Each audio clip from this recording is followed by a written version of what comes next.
Olá você, muito boa tarde. Está no ar a segunda edição do Mister Mengão, o seu telejornal com as notícias do mais querido do planeta. BAP toma decisão sobre escalar time titular contra o Vasco nessa quarta-feira. O dia D chegou. Flamengo pode bater o martelo por Lucas Paquetá hoje e nação já comemora. Flamengo aceita vender atacante por 155 milhões de reais e aguarda a proposta oficial.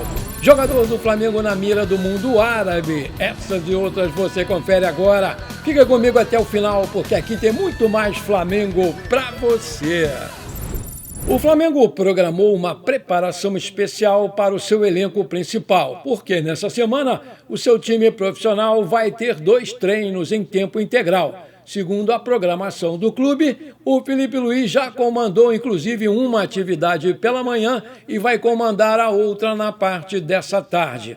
O elenco recebeu folga neste domingo e se reapresentou hoje pela manhã no Ninho do Urubu para retomar a sua pré-temporada. A programação divulgada pelo clube é a seguinte: segunda-feira, treinamento às 9 horas da manhã, treino também à tarde, 16 horas. Terça-feira, 16h30, treino. Quarta-feira, 9 horas, treino. Quarta-feira, 16 horas, outro treino. Quinta-feira, 16h30, treinamento. Sexta-feira, 9 horas, treino. Sábado, 9 horas, treino. É importante destacar que, provavelmente, no domingo, o elenco profissional vai receber outra folga. Outro ponto que merece ser destacado é que depois do desgaste da temporada 2025, junto ao período de férias, a maior parte dos jogadores não tem condições de entrar em campo hoje. Segundo o portal Bola VIP Brasil, além do Orlando City dos Estados Unidos, o Al Qadsiyan da Arábia Saudita também está interessado no jovem zagueiro Iago Teodoro. Mas nesse exato momento, o Orlando City está na frente das negociações.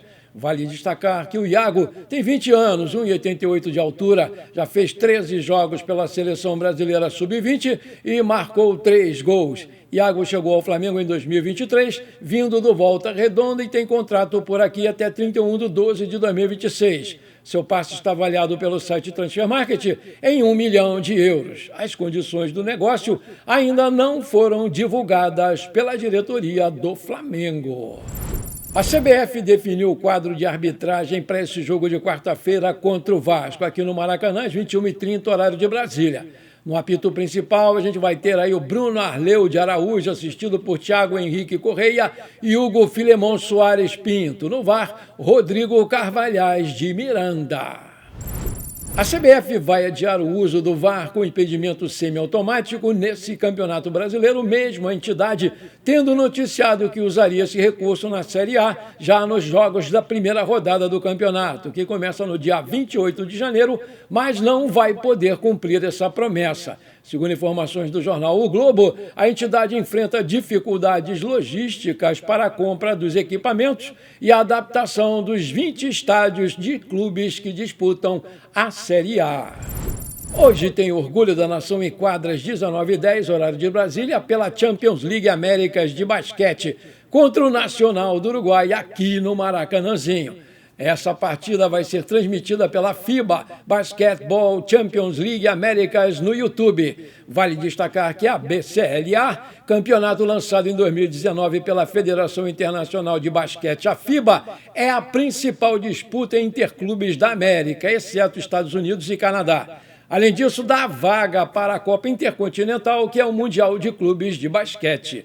O Flamengo é o atual bicampeão da BCLA e celebrou seu último título da Champions League das Américas de basquete em abril de 2025. Agora, na temporada atual, os comandados do Sérgio Hernandes buscam mais um troféu. Na primeira partida da BCLA em 2026, o Orgulho da Nação viveu a noite de gala aqui no Maracanãzinho e venceu o Obras Sanitárias da Argentina por 102-66, no último sábado, dia 17. Empurrado pela nação, o rubro-negro construiu a vitória com autoridade desde os primeiros minutos e alcançou o placar centenário. O Flamengo decidiu fortalecer a sua atuação fora de campo e avançou no processo judicial que envolve o volante Gerson. E para conduzir essa ação, o clube passou a contar com o advogado Leonardo Espíndola, que atua internamente desde o início do ano no Flamengo e foi escolhido para liberar o caso de alto impacto financeiro. O Espíndola tem passagem pela Procuradoria-Geral do Estado do Rio de Janeiro e pela Casa Civil também. Experiência considerada determinante para assumir uma disputa deste tamanho. O processo corre contra o Gerson e uma empresa ligada ao pai do jogador, com valores que giram em torno de 40 milhões, cifra vista como elevada nos bastidores. Desde 2019, o Flamengo acumulou receitas expressivas com negociações envolvendo o Gerson. As transferências para o Olympique de Marseille da França e, posteriormente, para o Zenit da Rússia, renderam cerca de 286 milhões de reais, considerando as cotações das épocas. O montante aumentou recentemente com a venda do Gerson para o Cruzeiro. Pelo mecanismo de solidariedade da FIFA, o rubro-negro tem direito a 0,74% do valor da negociação, que foi fechada em 27 milhões de euros, resultado em aproximadamente 1,25 milhões adicionais. Com esse acréscimo total arrecadado pelo clube em operações envolvendo o Gerson desde 2019, chega a cerca de 288 milhões de reais. Vale destacar que, segundo o portal Gazeta do Urubu, o presidente do Cruzeiro, Pedrinho BH, já colocou todo o seu staff jurídico para defender o seu jogador contra o Flamengo. Maravilha! Se você está curtindo esse programa, então não esquece, manda brasa agora no like para fortalecer o nosso canal. E se você ainda não é inscrito, bora lá, me ajuda aí. Aperta o botão inscrever-se, aperta o sininho ali, dá uma hypada nesse vídeo e pronto, valeu, muito obrigado! Ainda sem vencer no Campeonato Carioca, o Flamengo é o lanterna do Grupo B e, nesse momento, briga contra o rebaixamento. A situação fez o clube mudar os planos e alguns jogadores profissionais devem mesmo voltar a jogar na quarta-feira no Clássico contra o Vasco da Gama. A ideia até esse domingo era que o Bruno Pivetti e o time sub-20 estivessem em campo nos clássicos contra o Vasco e contra o Fluminense, quarta e domingo, respectivamente. Com a vitória do Maricá sobre a Portuguesa na noite de domingo, o Flamengo avaliou melhor o risco de precisar disputar o quadrangular contra o rebaixamento e mudou o seu planejamento. Em 2026, o Campeonato Carioca foi dividido em 2 grupos de 6 times.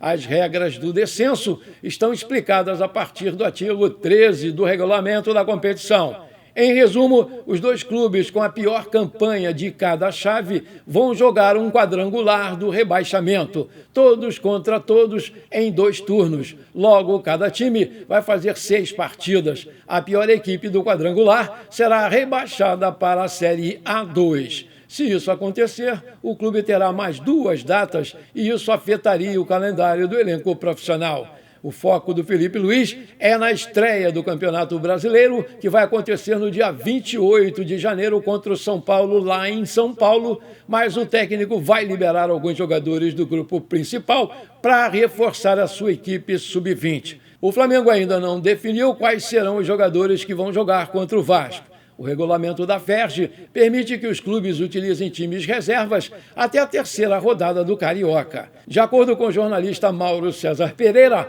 foi o departamento de futebol que definiu o planejamento do futebol nesse Carioca. E sendo assim, o presidente BAP não pretende intervir na decisão e deixa nas mãos do José Boto e do Felipe Luiz essa decisão de colocar ou não jogadores profissionais junto aos sub-20. O Flamengo definiu internamente quanto aceita para negociar o atacante Gonzalo Plata nessa janela. Segundo a apuração da RTI Esportes, o clube só abre conversas com uma proposta de pelo menos 30 milhões de dólares, o que representa cerca de 155 milhões de reais na cotação atual. Apesar dos rumores recentes envolvendo o West Ham, o Flamengo reforça que não existe nenhuma negociação em andamento e que não houve contato oficial, proposta ou sequer reunião. O valor veio à tona justamente após o aumento das especulações no mercado europeu. A avaliação da diretoria do clube é que o Plata tem idade, histórico internacional e potencial de revenda que justificam essa pedida elevada. A ideia não é facilitar a saída, mas proteger o ativo e o planejamento esportivo dessa temporada. O Flamengo está muito próximo de anunciar o seu terceiro reforço para essa temporada, que é o Lucas Paquetá. O West Ham da Inglaterra aceita a proposta do Flamengo de 35 milhões de euros, com mais 7 milhões em bônus por metas estabelecidas no contrato, totalizando 42 milhões de euros. Dos 35 milhões fixos, o Flamengo vai pagar 28 milhões de euros à vista e vai parcelar em 2 vezes os outros 7 milhões de euros, em 2 parcelas de 3,5 milhões de reais, cada uma na janela do meio desse ano e a segunda em janeiro de 2027.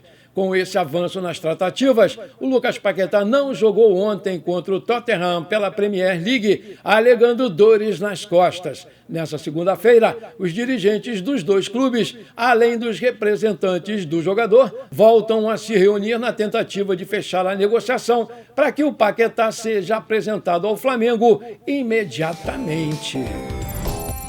Antes de terminar esse nosso programa, eu quero mandar os parabéns para o meu amigo Almir Gomes Coutinho, que hoje está fazendo aniversário, 5.1, um garoto. Ele também manda um grande beijo para sua esposa Yara. Muita saúde, muitos anos de vida, tudo de bom para você, meu querido. Comemore bastante o seu dia. Parabéns, Almir. Tamo juntos, meu garoto. Bom, por enquanto foi isso. Eu espero que você tenha gostado desse nosso programa. Muito obrigado por você ter ficado comigo até aqui. Não esqueça de deixar aquele like maneiro e de dar uma hypada nesse vídeo, né? Porque isso é muito importante para o nosso crescimento aqui no YouTube. Um forte abraço e bora ser feliz. Pra cima deles, Mengão!